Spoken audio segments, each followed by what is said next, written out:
नमस्कार प्यारे भाई। चलिए आज हम लोग 10वीं कक्षा के गणित का 7वां चैप्टर यानी कि निर्देशांक ज्यामिति का बेसिक पढ़ने वाले हैं। और कोई भी चैप्टर दोस्तों जब हम लोग पढ़ेंगे ना तो उसे बिना बेसिक का नहीं पढ़ेंगे, क्योंकि बेसिक ही होता है जिसके भरोसे हम लोग किसी भी चैप्टर के सवाल को सही ढंग से बना पाते हैं, सही ढंग से उसे समझ पाते हैं। तो बेसिक बहुत जरूरी है। और ये जो निर्देशांक ज्यामिति का हम लोग बेसिक पढ़ने वाले हैं, ये इतना इंपॉर्टेंट है कि इससे मतलब कि 2 से 3 सवाल तो डायरेक्ट यहाँ से ही ऑब्जेक्टिव क्वेश्चन पूछा जाएगा आपके बोर्ड एग्जाम में। तो चलिए बिना देर किए इसे स्टार्ट करते हैं। चैप्टर 7।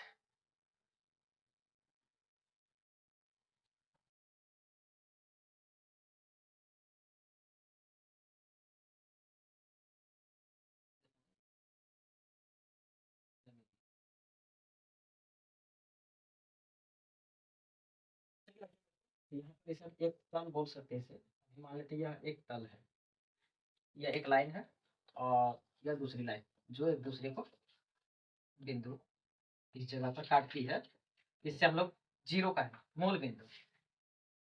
ये रेखा का नाम पहले लिख लेते हैं हम लोग। इस वाले रेखा का नाम एक्स होगा, क्योंकि यही रेखा एक्स जीरो से पीछे जा रहा है। लाइन तो एक्स ही है, इसे हम लोग एक्स डैश से सूचित करेंगे।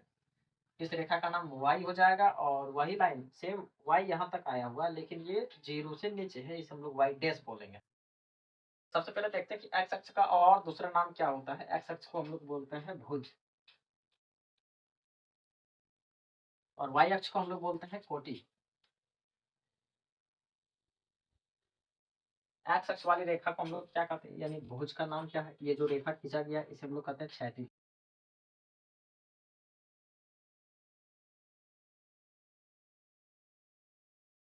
ये रेखा जैसे कि ऊपर ऊपर वाली रेखा को हम लोग बोलेंगे ऊर्ध्वाधर रेखा। ऊर्ध्वाधर रेखा। ऑब्जेक्टिव बनेगा यहाँ से दोस्तों कि उस बिंदु का नाम बताए जहां पर क्षैतिज रेखा और ऊर्ध्वाधर रेखा यानी क्षैतिज और ऊर्ध्वाधर एक दूसरे को प्रतिच्छेद करती है, तो इस बिंदु का नाम हो जाएगा मूल बिंदु। मूल बिंदु।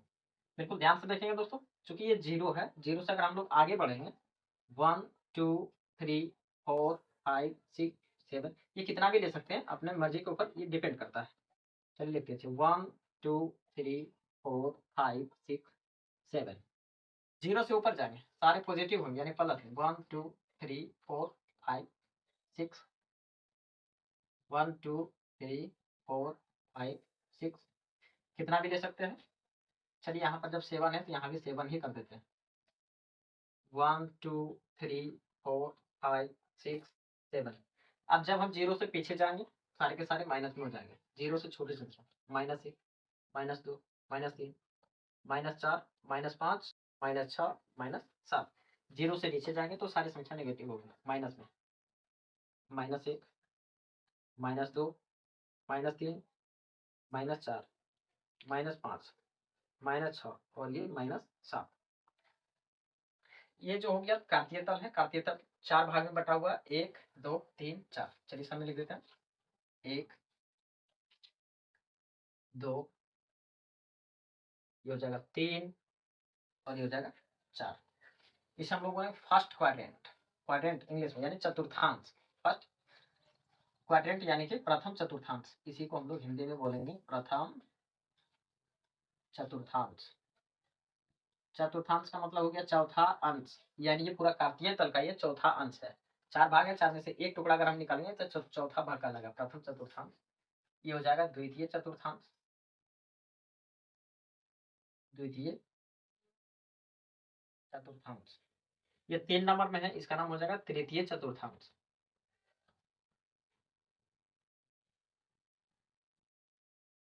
और इसका नाम हो जाएगा चतुर्थ चतुर्थांश। यही इसका बेसिक है दोस्तों, ध्यान से आप लोग देखेंगे और इस बात का पूरी गारंटी है कि आप लोग जरूर एग्जाम में सवाल एकदम ऑब्जेक्टिव बिना गलती किए आप लोग बनाएंगे। फर्स्ट क्वाड्रेंट में क्या देखेंगे हम, ये लाइन देखिए, ये वाला जो भाग है मान लेते हैं ये खेत है, तो ये जो है ना ये हम लोग इसे आर बोलते हैं। ये आर और ये दोनों इस खेत का, तो दोनों जो है ना ये भी पॉजिटिव है और ये भी पॉजिटिव है। जब हम लोग इसे लिखेंगे ना सबसे पहले लिखा जाता है एक्स, उसके बाद लिखा जाएगा वाई। पहले x उसके बाद y, इसे एबीसीडी में हम लोग पढ़ेंगे अगर तो सबसे पहले x आता है उसके बाद y आता है, तो देखेंगे x वाला सारे संख्या प्लस में है, ये सारे के सारी संख्या प्लस में है, और y का भी सारे के सारी संख्या प्लस में है। तो पूछा जाएगा आप लोगों से प्लस कोमा प्लस, यानी दोनों धनात्मक, x अक्ष और y अक्ष दोनों धनात्मक है, किस चतुर्थांश में होगा, तो प्रथम चतुर्थांश में। अगर हम द्वितीय चतुर्थांश की बात करें इसमें, ये x देखिए सारा माइनस में हो गया, लिखने का नियम क्या, पहले x लिखना है उसके बाद y लिखना है।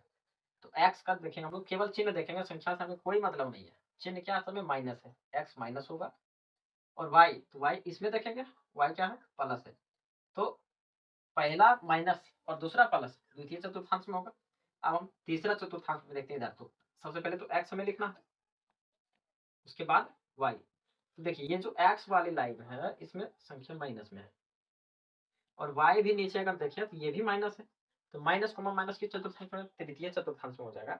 और चतुर्थ की बात करें, लिखने का तरीका क्या है, पहले x उसके बाद y लिखना है। x देखिए यह लाइन x है, और x इसमें प्लस है, और y देखेंगे नीचे या माइनस है। तो आप लोग इसे स्क्रीनशॉट ले सकते हैं। ये देखिए प्लस कोमा प्लस किस चतुर्थांश में, तो प्रथम चतुर्थांश में, माइनस प्लस द्वितीय, दोनों माइनस है तृतीय, पहले प्लस बाद में माइनस चतुर्थ हो जाएगा। यानी कि ये दोनों प्लस है तो इसका जस्ट ऑपोजिट ये दोनों माइनस हो गया, यानी प्रथम का उल्टा तृतीय होता है और द्वितीय का उल्टा चतुर्थ होता है। ये दोनों प्लस है, ये दोनों माइनस हो, ये पहले माइनस बाद में प्लस, ये पहले प्लस बाद में माइनस, यानी कि ये एक दूसरे का बिल्कुल उल्टा होता है। आप क्वेश्चन यहाँ से पूछा किस प्रकार जाएगा, तो सबसे पहले हम लोग इसे आप लिखते हैं। सबसे पहले क्वेश्चन देखिए, लिखेंगे 6, -8 किस चतुर्थांश में।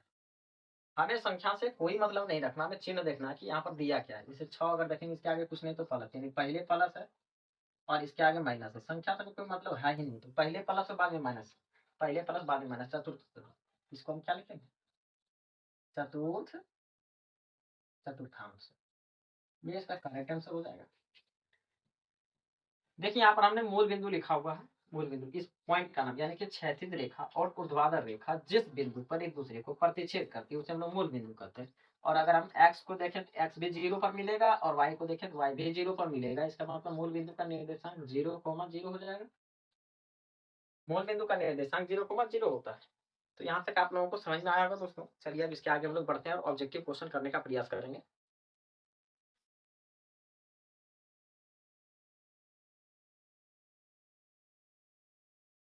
क्या है भाई, अब हम लोग इसमें ऑब्जेक्टिव बनाने का प्रयास करते हैं। देखिए क्वेश्चन किस प्रकार से पूछा जाता है।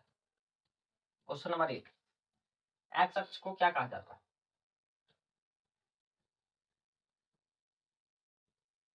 एक्स अक्ष को क्या कहा जाता, बोलिए दोस्तों, एक्स अक्ष को क्या कहा जाता है, कुछ कहा जाता है, इसका आंसर क्या है, भुज। सेम क्वेश्चन, वाई अक्ष को क्या कहा जाता है। वाई अक्ष को क्या कहा जाता है, देखते हैं वाई अक्ष को क्या कहा जाता है। वाई अक्ष का नाम कोटि हो जाएगा, वाई अक्ष का नाम हो जाएगा कोटि। तीसरा क्वेश्चन, एक्स अक्ष की रेखा का नाम बता, एक्स अक्ष वाली रेखा का नाम बता। एक्स अक्ष वाली रेखा, क्षैतिज रेखा, इसका नाम क्या है, क्षैतिज रेखा। वाई अक्ष वाली रेखा का नाम क्या, ये वाई अक्ष है, और इसी का नाम क्या, ऊर्ध्वाधर रेखा, ऊपर की ओर खींचा गया रेखा ऊर्ध्वाधर रेखा, इसे हम लोग कहेंगे ऊर्ध्वाधर रेखा। देखिए इसी क्वेश्चन को चेंज करके क्या पूछ सकता है, एक्स अक्ष को हम लोग क्या करते हैं, भुज कहते हैं। भुज को किस रेखा के नाम से जाना जाता है, नाम से जाना जाता है। भुज को किस रेखा के नाम से जाना जाता है, इसका आंसर क्या हो जाएगा, भुज को हम लोग किस रेखा के नाम से जानते हैं, क्षैतिज रेखा। वही क्वेश्चन सेम है लेकिन पूछने का तरीका बदल गया है, क्षैतिज रेखा। ये छठा क्वेश्चन देखते हैं, कोटि को, कोटि को किस रेखा के नाम से जाना जाता है? किस रेखा के नाम से जाना जाता है? जाना जाता है। देखिए, कोटि को हम लोग किस रेखा के नाम से जानते हैं? ऊर्ध्वाधर।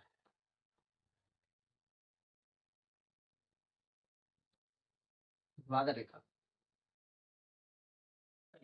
जिस बिंदु पर दोनों रेखाएं एक दूसरे को प्रतिच्छेद करती है उस बिंदु को क्या कहा जाता है? जिस बिंदु पर दोनों रेखाएं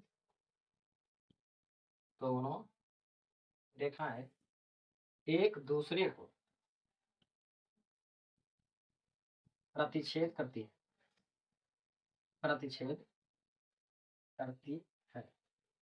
उन्हें क्या कहते हैं? तो उन्हें कहते हैं हम लोग मूल बिंदु। उन्हें क्या कहते हैं दोस्तों? मूल बिंदु। याद रहेगा, इस बिंदु का नाम क्या हो जाएगा? मूल बिंदु हो जाएगा।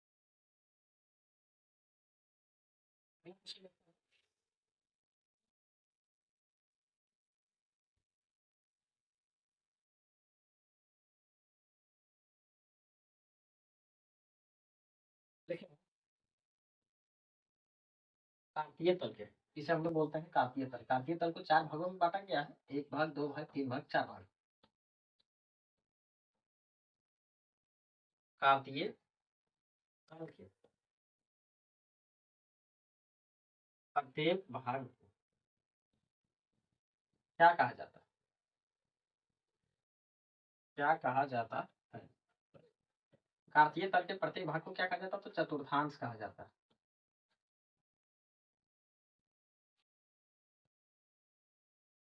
अगला क्वेश्चन है, एक्स अक्ष से दूरी, एक्स अक्ष से दूरी क्या कहलाती है? अब तो आप कंफ्यूज हो जाएंगे। एक्स अक्ष को क्या कहा जाता है? तो भुज कहा जाता है। एक्स अक्ष थोड़े ना पूछा है। एक्स अक्ष से दूरी यानी एक्स अक्ष से जब दूर जाएंगे, यह एक्स अक्ष है। दूर जाने का मतलब क्या हो गया? इससे दूर या तो ऊपर जाएंगे या फिर नीचे जाएंगे। ये जाएंगे किस तरफ? वाई की तरफ। तो एक्स अक्ष से दूरी यानी एक्स अक्ष से जब दूर जाएंगे तो वो कहलाएगा कोटि। उसी तरह से देखेंगे, वाई अक्ष से दूरी क्या कहलाती है? वाई अक्ष से दूरी क्या कहलाती है? वाई अक्ष से दूरी, वाई से अगर हम या तो इधर जाएंगे या फिर इधर जाएंगे, तो जाना हमें जाएगा, इधर जाना पड़ेगा हमें, एक्स के तरफ जाना पड़ेगा हमें। तो वाई अक्ष से दूरी क्या कहलाएगी? त्रिभुज कहलाएगी। चलिए, अगला क्वेश्चन है, किसी भी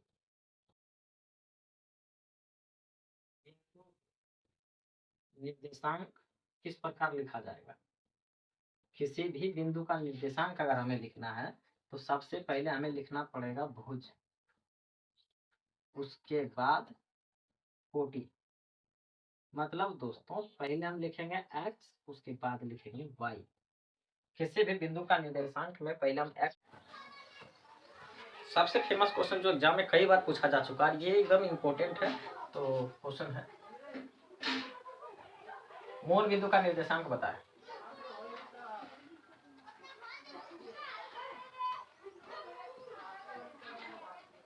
मूल बिंदु का निर्देशांक, तो मूल बिंदु जो है ना दोस्तों, ये हो जाएगा, जैसे कि आप लोग जान चुके हैं, एक्स भी कहाँ पर मिलेगा? 0 पर, और वाई भी कहाँ पर मिलेगा? 0 पर। तो मूल बिंदु का निर्देशांक जो होता है 0,0।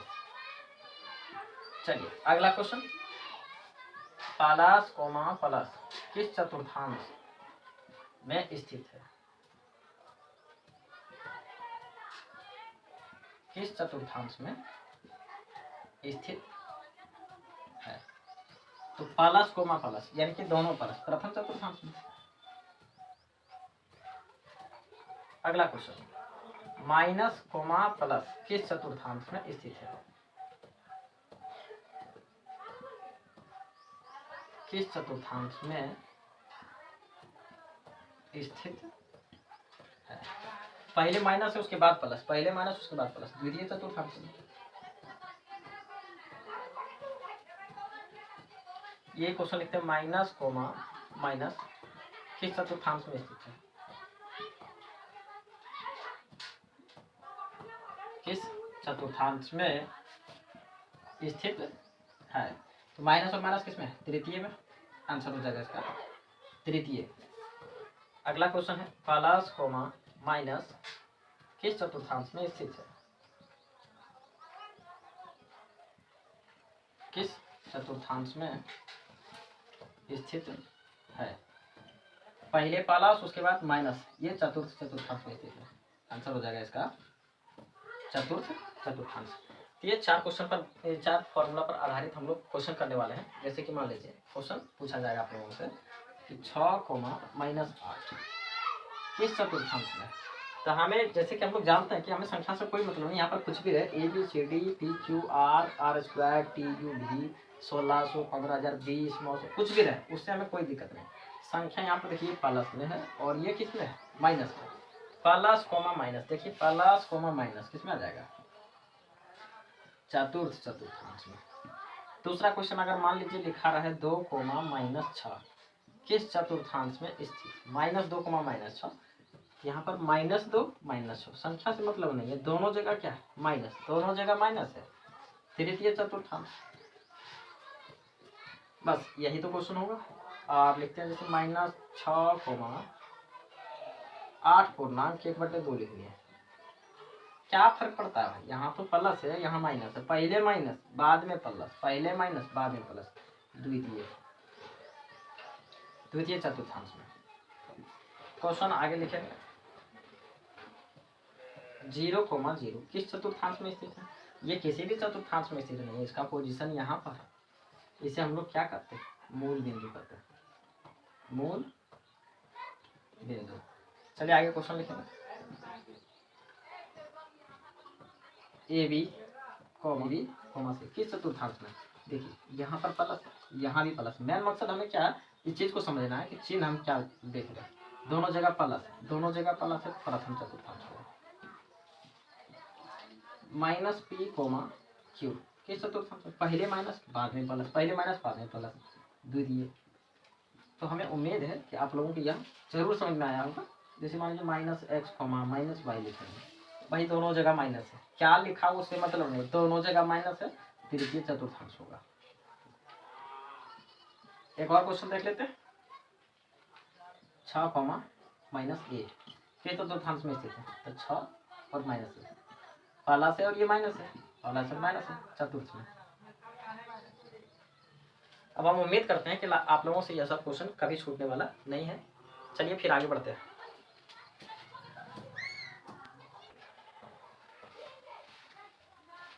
हमने यहाँ पर 2 क्वेश्चन लिखा है। 6,2 में x अक्ष से दूरी बताया। 6,2 में x अक्ष से दूरी, जब x से दूर जाएंगे तो y की तरफ जाएंगे। इसे हम लोग x बोलते हैं, इसे y बोलते हैं। x अक्ष का मान थोड़े ना पूछा है, x अक्ष से दूरी पूछा, तो x से दूर क्या है? देखिए y, इसका मान कितना होता है? 2। वही क्वेश्चन फिर नीचे लिखे -3,8 में y अक्ष से दूरी, y अक्ष से दूरी ये हो जाएगा x और ये हो जाएगा y। y से दूर जाना तो इधर थोड़े ना जाएंगे, यहाँ पर है -3। y से दूरी क्या कहलाता है? -3 हो जाएगा। इसे भी x अक्ष से दूरी क्या कहलाता है? कोटि। तो कोटि का मान क्या हो जाएगा? 2। y अक्ष से दूरी क्या कहलाता है? भुज। तो भुज का मान हो जाएगा -3।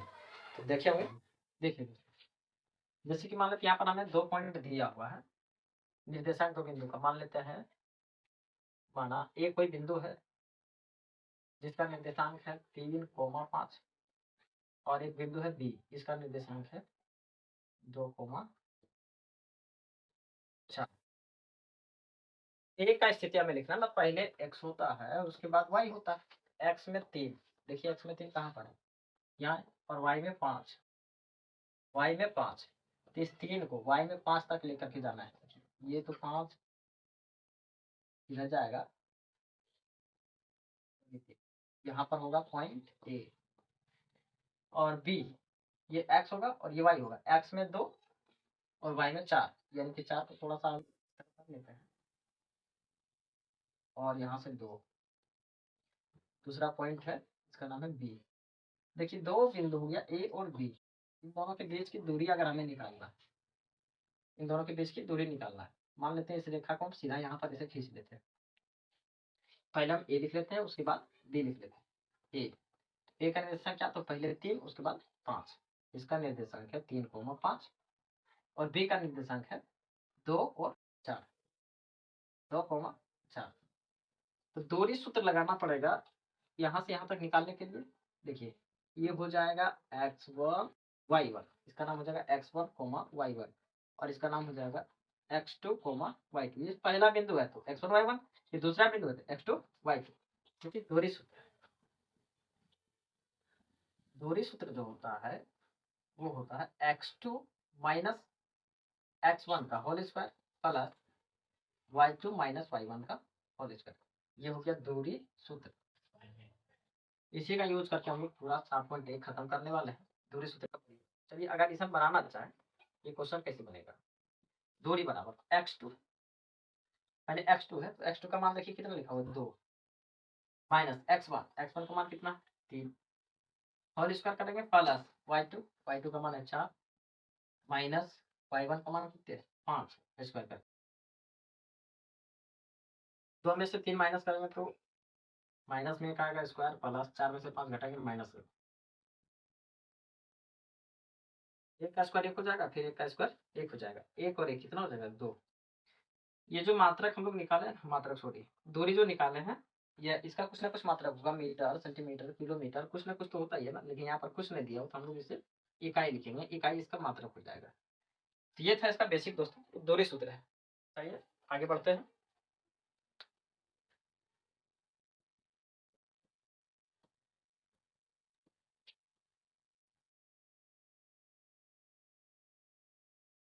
मूल बिंदु से मूल बिंदु से